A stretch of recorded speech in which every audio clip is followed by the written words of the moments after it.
Today I'm going to tell you about cameras. A camera is an optical instrument for capturing still images or for recording moving images which are stored in physical mediums such as in digital systems or on photographic film. The forerunner to the photographic camera was the camera obscura. Camera obscura, which is Latin for darkroom, is the natural phenomena that occurs when an image of a scene at the other side of a screen, or for instance a wall, is projected through a small hole in that screen and forms an inverted image, left to right and upside down, on a surface opposite to the opening. The oldest known record of this principle is a description by a Han Chinese philosopher Mazi from 470 to 391 BC.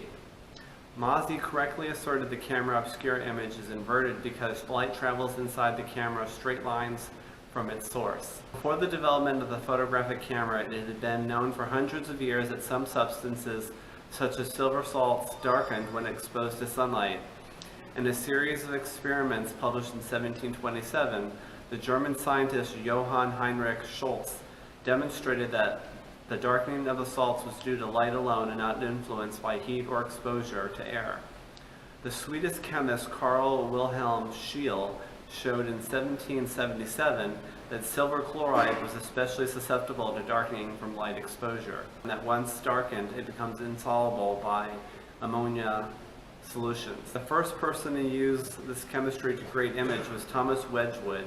To create images, Wedgwood placed items such as leaves and insects' wings on ceramic pots coated with silver nitrate and exposed to set up light.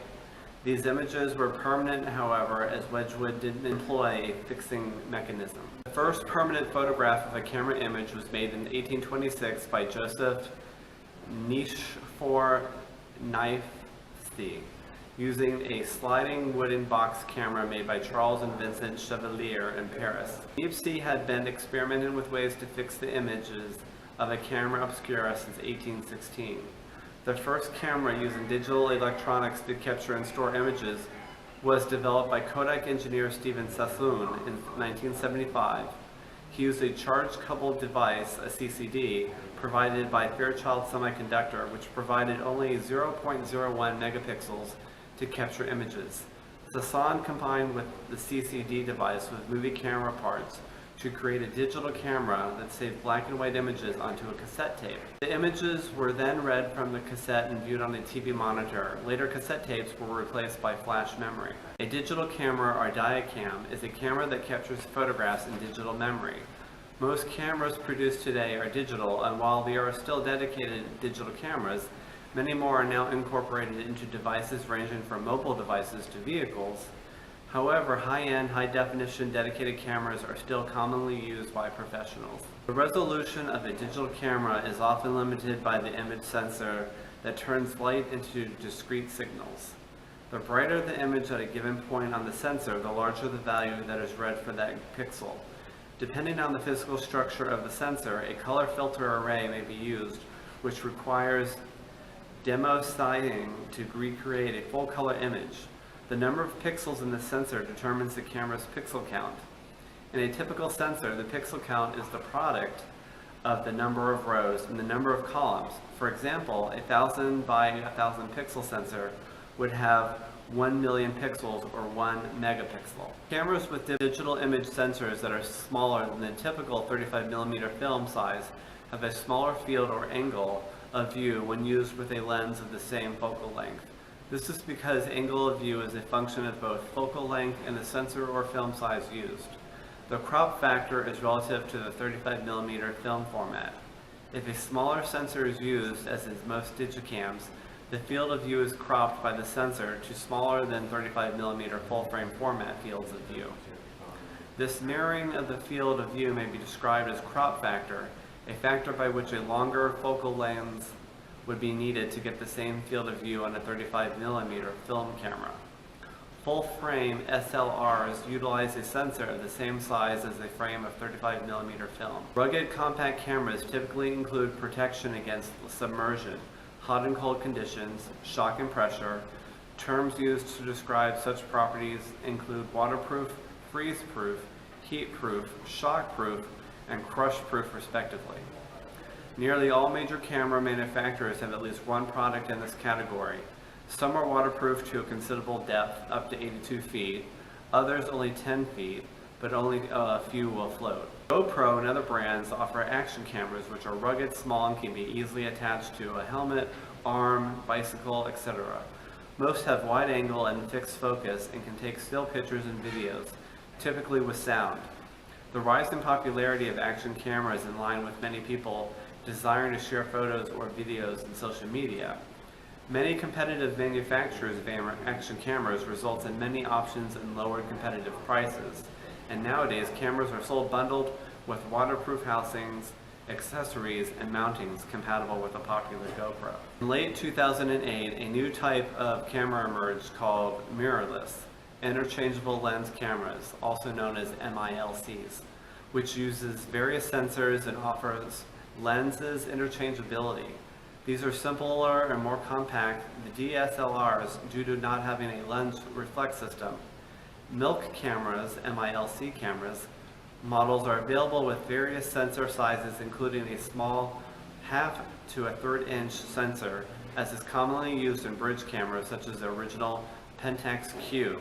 More recent Pentax Q versions have a slightly higher 1 1/7 inch sensor, a 1-inch sensor, a micro 4/3 sensors, an APS-C sensor such as the Sony MEX series, Fujifilm X series, Pentax K01, and Canon EOS M, and some such as the Sony A7 use a full-frame 35mm sensor, and even Hasselblad X1D is the first medium format for MILC. Standalone cameras can be used as a remote camera. One kind weighs 2.31 ounces with a periscope shape, IPX7 water resistant and dust resistant ratings, and can be enhanced to IPX8 by using a cap. They have no viewfinder or LCD lenses and a 146-degree wide angle or standard lens with fixed focus.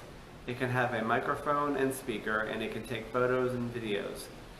As a remote camera, a phone app using Android or iOS is needed to send live video, change settings, take photos, or use time-lapse. A camera phone is a mobile phone which is able to capture photographs and often record video using one or more built-in digital cameras. The first camera phone was sold in 2000 in Japan, a Sharp J SH04J phone model, although some argue that the SCH V200 and Kyocera VP210 visual phone, both introduced months earlier in South Korea and Japan respectively, are the first camera phones. Nearly all camera phones use CMOS image sensors due to largely reduced power consumption compared to CCD type cameras, which are also used, but in a few camera phones, some camera phones even use more expensive backside illuminated CMOS, which uses less energy than CMOS, although more expensive than CMOS and CCD. When you press the button to capture an image with your camera, the shutter moves out of the way, allowing light to strike your film or sensor depending on the type of camera that you have, along with the lens, the size of the opening that the light passes through, called the aperture, and the amount of time that the shutter remains open, called the shutter speed, will generally determine how the image appears. More advanced cameras have a host of additional settings, but those three aspects of the camera make up its basic functionality. The way the image is recorded will depend on whether you have a digital camera or a film camera. In a film camera, the photons of light pass through the film, causing a reaction when they strike. The development process translates that reaction into brightness when creating the final picture. Color film uses several layers of film to record brightness levels for blue, green, and red, which then translates into a full color image. A digital camera sensor works similarly. Individual pixels, called photosites, capture photons as they enter, build up on an electrical charge based on how many photons they capture. This information, which is again broken down into three primary colors, is then translated into the image that you see on the screen. Thank you for watching this Adventurous Kids episode.